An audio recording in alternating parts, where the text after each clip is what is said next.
Good evening everyone. तो आज हम क्लास स्टार्ट कर रहे हैं वापस। आवाज आ रही है कि आपको विजिबल है बोर्ड सामने? देखिए सब, देखिए इसके अंदर हम आज स्टार्ट करेंगे जो प्रेजेंट कंटिन्यूस है। हमारा प्रेजेंट इंडेफिनिट खत्म हो गया है पूरा। एक बार आवाज चेक कर लीजिए सर प्लीज। आ रही है आवाज? आवाज आ रही है पीछे? नहीं? Oh shit. हाँ sir, once again good evening everyone students. जो सभी बच्चे बैठे हुए हैं, ऑफलाइन क्लास भी आज साथ के अंदर है। तो मैं आप सभी का जो मेरे YouTube channel digital learning platform prime education से जो जुड़े हुए बच्चे हैं, लगभग 152 के लगभग अभी मेरे साथ जुड़कर वो हर चीज़ को समझना चाहते हैं, और उन सभी को मैं इस डिजिटल लर्निंग प्लेटफॉर्म पर उन सभी का मैं हार्दिक स्वागत करता हूं। और जो नए बच्चे जो देखने का प्रयास जो कर रहे हैं उनको भी मैं सिखाना चाहूँगा कि आप जुड़े रहें, और इस यानी कि जो YouTube चैनल के माध्यम से जो आपके पास जो कॉन्सेप्ट दिए जाते हैं उनको आप अच्छी तरह से तैयार करें और पढ़ें, ठीक है। और मैंने लास्ट वीडियो के अंदर यानी कि आज ही अपलोड किया था एक वीडियो जिसके अंदर ऑफलाइन क्लासेस के अंदर आपका टेस्ट हुआ था। उसके अंदर जो टेस्ट हुआ था उस टेस्ट पेपर का सॉल्यूशन दिया था, लेकिन टेक्निकल इश्यूज की वजह से उसके अंदर लास्ट 3 क्वेश्चंस क्या हो गए, कट गए। आपने देखा था, मैंने आज देखा था वीडियो, उसको अपलोड करने से पहले नहीं देखा मैंने। तो क्वेश्चंस में प्रेजेंट कंटिन्यूस को कंटिन्यू करने से पहले उन 3 क्वेश्चन के बारे में मैं यहाँ पर चर्चा करूँगा, आप ध्यान दीजिएगा, ठीक है। आवाज़ आ रही है ना पीछे? अब तो चलो कोई बात नहीं, माइक को लगा लेते हैं।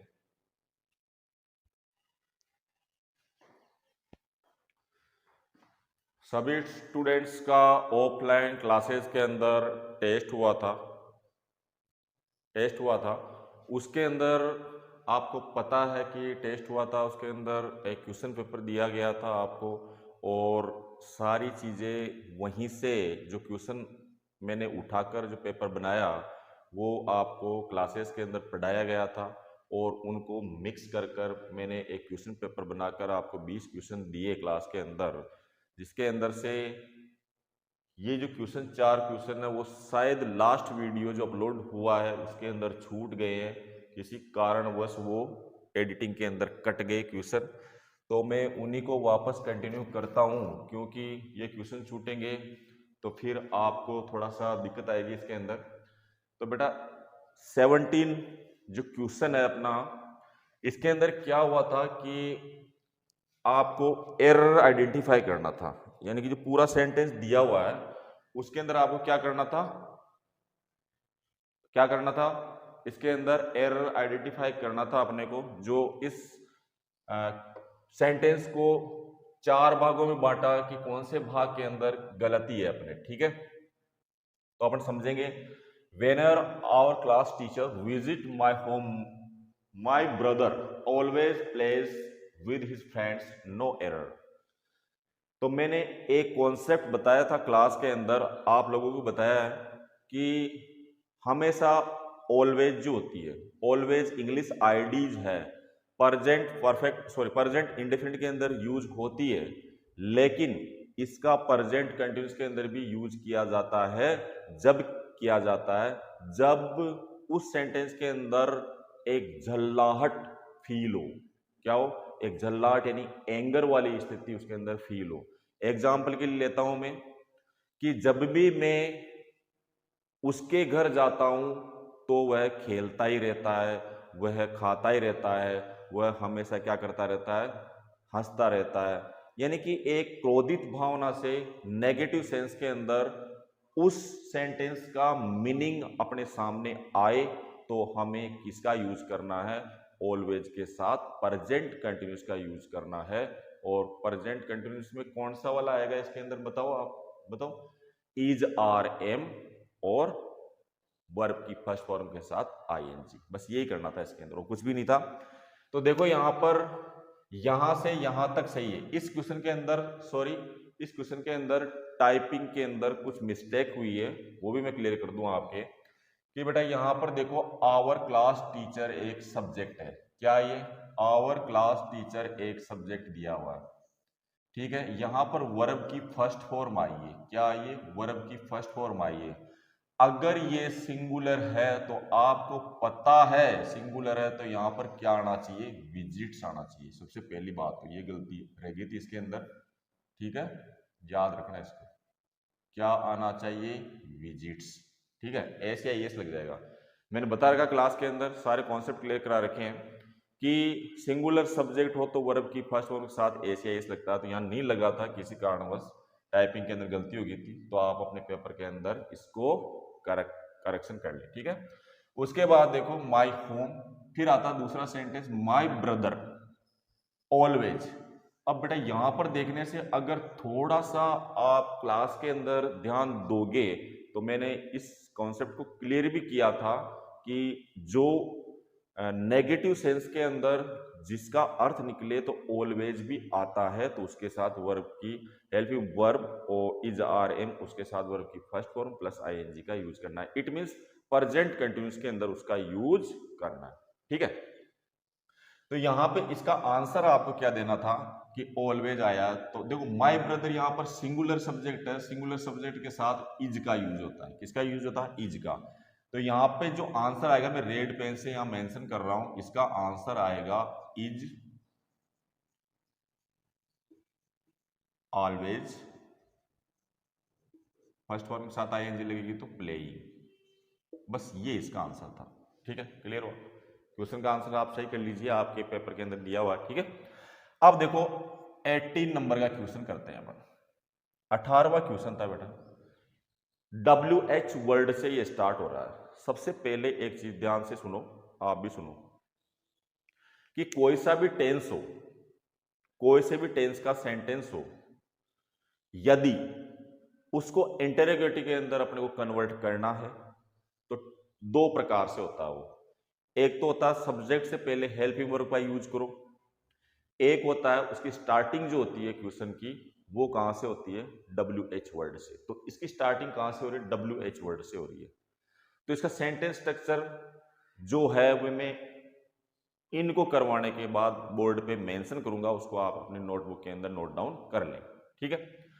अब देखो यहां पे व्हाट आया, एट दिस मूवमेंट आया, अब ये ले जाता आपको प्रेजेंट कंटिन्यूअस के पास, किसके पास ले जाता है, प्रेजेंट कंटिन्यूअस के पास। अब यू प्लूरल सब्जेक्ट है, इसके साथ हम आर का यूज करते हैं, किसका यूज करते हैं, हेल्पिंग वर्ब के रूप में किसका यूज करते हैं, आर का। आपको पता इज आर एम के साथ वर्ब की फर्स्ट फॉर्म में आईएनजी लगता है, तो यहां पे ब्रैकेट के अंदर जो वर्ब दी हुई डू, तो यहां पे क्या होगा, डूइंग, क्या हो जाएगा, डूइंग। यानी कि इसका यहां से यहां तक आंसर जो दो फिल इन द ब्लैंक्स दिए हुए हैं, इसके अंदर फर्स्ट में क्या आएगा, आर, दूसरे वाले में क्या आएगा, डूइंग, ठीक है, यहां तक क्लियर। सेकंड वाला भी, अगर मान लो इस पूरे सेंटेंस का अर्थ निकालोगे, कुछ सेंटेंस ऐसे होंगे जो आपके कॉमन सेंस पे बेस होंगे, यानी कि आपका कॉमन सेंस क्या कहता है, सुनना ध्यान से। What are you doing at this time, at this moment? If you not anything, तो यहां पर you आया तो यहां पे भी क्या आ जाएगा, are, और यहां पर भी क्या आ जाएगा, doing, ठीक है, are doing, यानी कि तुम अभी क्या कर रहे हो। If you are not doing anything, यदि तुम कुछ नहीं कर रहे हो तो मेरी क्या करो, आप मदद करो, ठीक है। उसके बाद 19 वाला क्वेश्चन था, अनुष्का यूजुअली, यहां पे बेटा आपको पता है यूजुअली का यूज एक इंग्लिश आईडी है जिसका यूज किया जाता है प्रेजेंट इंडेफिनिट के अंदर किया जाता है, किसके अंदर किया जाता है, प्रेजेंट इंडेफिनिट के अंदर किया जाता है, किसके अंदर किया जाता है, प्रेजेंट इंडेफिनिट के अंदर किया जाता है, ठीक है। अब प्रेजेंट इंडेफिनिट के अंदर यूज करेंगे तो अनुष्का क्या है, यहां पर सिंगुलर सब्जेक्ट है, क्या है, सिंगुलर सब्जेक्ट है, सिंगुलर सब्जेक्ट के साथ यहां पे वर्ब दिए तो यहां पे क्या आ जाएगा बेटा, सीट्स, एस या ईएस का यूज हो जाएगा, ठीक है, समझ में आ गई। और यहां पे देखो यूजुअली आ गया। अब देखो इसका भी अपन सेंस निकालेंगे, सेंस, कुछ क्वेश्चन इस पे बेस होंगे, सेंस पे बेस होंगे। लाइट है कि अब तो आगे लाइट, ठीक है, ओके, बेटर हो चलो। Anushka usually seats at the front of the class but today, अब टुडे किसके लिए आता है आपको पता है भी, तो यहां पर क्या आ जाएगा, ही इज आ जाएगा इसके साथ, और क्या आ जाएगा, सिटिंग, क्या आ जाएगा बेटा, sitting, he is sitting in the last रो।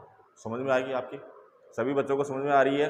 जो मेरा वीडियो देख रहे हैं वो अपनी नोटबुक के अंदर नोट डाउन जरूर करें, लिखें, क्योंकि अभी आपको इन चीज़ों का पता नहीं चलेगा कि ये कितना बेनिफिट देगा आपको वीडियो, ये एग्जाम के टाइम में आपको पता चलेगा, ठीक है। जिस हमेशा ध्यान रखना बच्चों कि किसी भी चीज़ का अभाव जब महसूस होता है जब वो उपस्थित नहीं हो, तो एग्जाम के अंदर ये वीडियो थोड़ी देखने देंगे आप, देखे करने देंगे क्या, नहीं करने देंगे ना, सबको सुनाई दे रहा ना, तो आपको इस क्लास का बिल्कुल कॉन्सेप्ट सारे क्लियर करके चलना है, ठीक है, और सीखना है। अब देखो मेरे को सबसे बड़ी बात ये लगी कि जो 20 नंबर का क्वेश्चन था जिसका ऑफलाइन टेस्ट हुआ था विद्यालय के अंदर, उसके अंदर इस क्वेश्चन को बहुत सारे बच्चों ने गलती की थी। हालांकि जो बच्चे रेगुलर क्लास के टच में थे और जो क्लास के अंदर बिल्कुल सिंसियर होके जो बात बोर्ड पे बताई जाती है उसको गंभीरता से लेकर पढ़ते हैं, उनके गलत नहीं हुआ था, लेकिन जो लाइटली लेके चलते हैं उनके बहुत सारे भी गलत हुआ था। उसका रीज़न ये था बेटा, और इस क्वेश्चन को मैंने क्लास की जो प्रैक्टिस एक्सरसाइज होती है उसके अंदर करवाया भी था, लेकिन फिर उसके बावजूद भी गलत हुआ था। उसका रीज़न ये था कि क्लास के अंदर आपका ध्यान नहीं रहता है। सुनो इधर, अब देखो लोटस लिखा, ये एस देख के इन्होंने उसको क्या मान लिया, प्लूरल मान लिया, क्या मान लिया, प्लूरल, और यहां पे वर्ब की फर्स्ट फॉर्म के साथ एस या ई एस लगाया ही नहीं, यहां पर क्या कर लिया, एस या एस लगाया नहीं, बल्कि ये क्या है, लोटस कमल होता है, कमल सिंगुलर होता है, क्या होता है, सिंगुलर होता है, और सिंगुलर के साथ हम मेन वर्ब में एस या ई एस लगाते हैं, यानी कि ब्लूम्स हो जाएगा। यहाँ इसका आंसर क्या होगा, ब्लूम्स। याद रहे, आपके जो ये कॉन्सेप्ट है क्लियर कर दिए मैंने, ध्यान से देख लीजिए आप बोर्ड के ऊपर और लिख लीजिए, अपने पेपर के अंदर भी आप करेक्शन कर लीजिए। अब देखो थोड़ा सा एक कॉन्सेप्ट में आपके क्लियर कर देता हूँ, वो कौन सा है बेटा, यानी कि कोई सा भी टेंस हो, कोई सा भी टेंस हो, उसके अंदर आपको क्या करना है कि इंटरोगेटिव सेंटेंस बनाते हैं तो उसके अंदर क्या करना पड़ता है आपको, हेल्पिंग वर्ब सब्जेक्ट से पहले लानी है।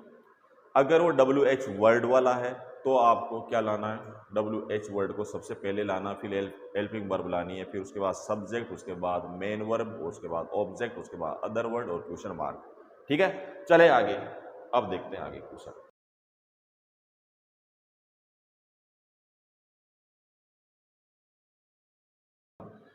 अगर मान लो हम तो नेगेटिव की बात करते हैं और हमने दो टेंस, अपन सबसे पहले बात करेंगे प्रेजेंट इंडेफिनिट की, किसकी करेंगे बेटा, प्रेजेंट इंडेफिनिट की। सुनाई दे रहा है बेटा, लिख लो आप भी, हाँ नोट करो। नेगेटिव सेंटेंस जो होगा, अब प्रेजेंट इंडेफिनिट की बात करेंगे तो यहां पर क्या आएगा, सुनो इधर।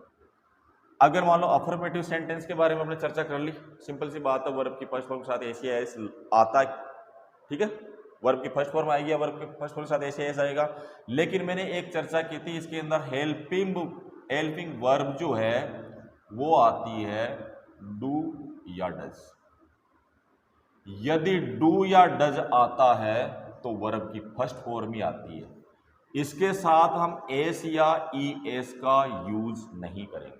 सिंपल सी बात समझना, अगर मान लो हेल्पिंग वर्ब के रूप में डू या डज आ जाए तो आपको एस या ई एस का यूज नहीं करना, वर्ब की फर्स्ट फॉर्म का यूज करना, ठीक है, समझ में आ गई। इसका नेगेटिव का सेंटेंस स्ट्रक्चर रहेगा अपना, सबसे पहले आएगा सब्जेक्ट, फिर आएगा डू और डज, उसके बाद नॉट, उसके बाद वर्ब की फर्स्ट फॉर्म, उसके बाद ऑब्जेक्ट, उसके बाद अदर वर्ड, ठीक है। ये तो रह गया अपना नेगेटिव सेंटेंस का। अब हम बात करते हैं इंटेरोगेटिव की, किसकी बात करते हैं, इंटेरोगेटिव। इंटेरोगेटिव का कॉन्सेप्ट रहेगा आपका, सुनना ध्यान से। इंटेरोगेटिव का कॉन्सेप्ट रहेगा दो टाइप से, दो प्रकार से हम बनाएंगे। कैसे बनाएंगे, सबसे पहले आपको डू और डज, फिर क्या लाना है, सब्जेक्ट, फिर क्या लाना है, वर्ब की फर्स्ट फॉर्म, फिर क्या लाना है, ऑब्जेक्ट, और फिर क्या लाना है, अदर वर्ड। याद रहे ये चीज, ध्यान रहे, क्वेश्चन मार्क आएगा यहाँ पे। अब इसके अंदर डू या डज का यूज हुआ तो वर्ब की फर्स्ट फॉर्म ही आएगी। इसमें याद रखे एस या ई एस मत ठोक देना बीच के अंदर, क्योंकि जहां जहां एग्जाम में जिस तरह से क्वेश्चन पूछे जाते हैं उसी तरह से मैं प्रैक्टिस एक्सरसाइज कराता हूँ, समझना ध्यान से, ठीक है। यहाँ पे एस या एस नहीं लगा क्योंकि डू या डज आ गया, सिंपल सी बात है। दूसरा कॉन्सेप्ट होता है इसका WH वर्ड वाला। WH वर्ड को हम सबसे पहले यूज करेंगे। WH वर्ड प्लस डू या डज प्लस सब्जेक्ट आ जाएगा, प्लस वर्ब की फर्स्ट फॉर्म आएगी, प्लस ऑब्जेक्ट आएगा, प्लस अदर वर्ड आएगा, और क्वेश्चन मार्क आएगा। ये पैटर्न अपनाना है आपको, ये स्ट्रक्चर थोड़ा ध्यान देना, ये स्ट्रक्चर आपको याद रखना है। अब आप कहोगे कि सर इंटरोगेटिव दोनों के अंदर अंतर क्या है। सुनना बेटा, ध्यान से सुनना। इनको आप लिख लो, पहले लिख लो भैया, आप भी लिख लो। हाँ हाँ बैठे जो लिख लो इनको।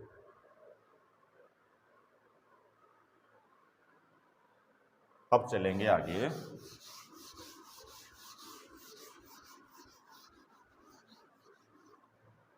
जो ऑनलाइन वीडियो देख रहे हैं वो स्क्रीनशॉट लेकर भी लिख सकते हैं, वीडियो को पॉज करके भी लिख सकते हैं आपकी नोटबुक के अंदर। सुनना ध्यान से। अब मैं चर्चा कर रहा हूं इंटरोगेटिव की। किसकी, थोड़ा ध्यान से समझना, किसकी चर्चा कर रहा हूं बेटा, इंटरोगेटिव की। इंटरोगेटिव के अंदर दो सेंटेंस स्ट्रक्चर लिखे थे मैंने। सबसे पहला, जैसे उदाहरण लेता हूं मैं,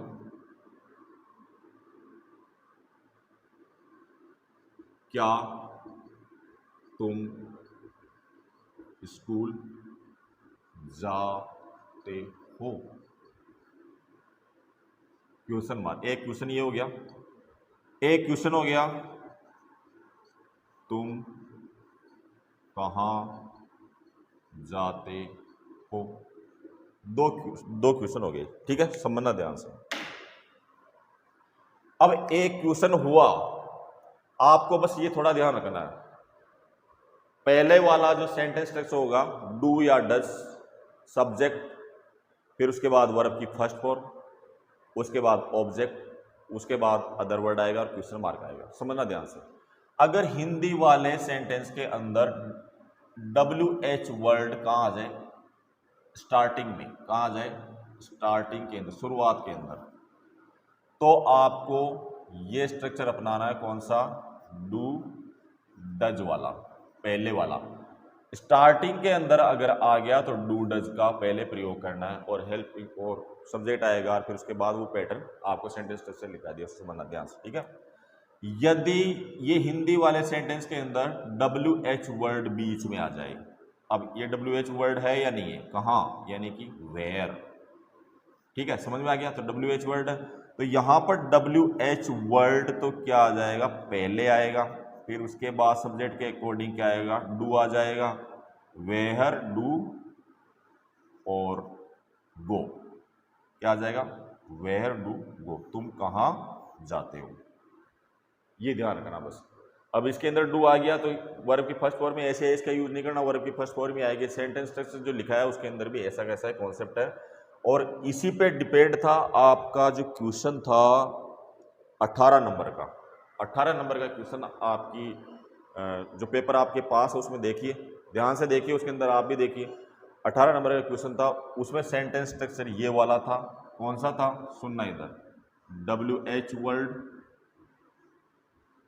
उसके बाद आएगी हेल्पिंग वर्ब यानी कि इज आर एम, अब वो कंटिन्यूस करता तो इज आर एम ही आएगा, फिर उसके बाद सॉरी हाँ इज आर एम, फिर आएगा सब्जेक्ट, उसके बाद V1 प्लस ING, उसके बाद क्या आएगा, ऑब्जेक्ट, उसके बाद आएगा अदर वर्ड और क्वेश्चन मार्क। था कि नहीं था 18वें क्वेश्चन के अंदर, समझ में आ गई, समझ में आए, सबके कॉन्सेप्ट क्लियर हुआ होगा, आशा करता हूँ, उम्मीद करता हूँ आपको समझ में भी आ रही होगी। बेटा समझना ध्यान से।